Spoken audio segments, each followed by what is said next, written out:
భావిస్తున్నావు కదా, లోపల ఒక భావన కలుగుతుంది కదా, దానిలోను బాహ్యమునందును, బయట చూసే దాంట్లో కూడా అది నీ ఫేస్లో కనిపించాలి. ఏం చెప్పమన్నారు? గోవింద గోవింద.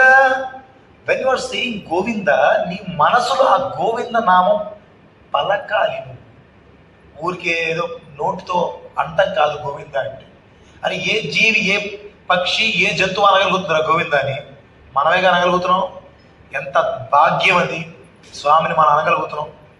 అది హ్యాపీనెస్ తీసుకోగలగాలి, ఆ హ్యాపీనెస్ ఎంజాయ్ చేయాలి. దెన్ గోవింద గోవింద అని కొలువవు మనస.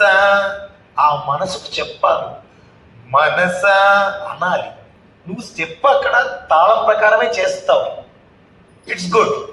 బట్ వేర్ ఇస్ ఎక్స్ప్రెషన్, నువ్వు అర్థం చేసుకుంటే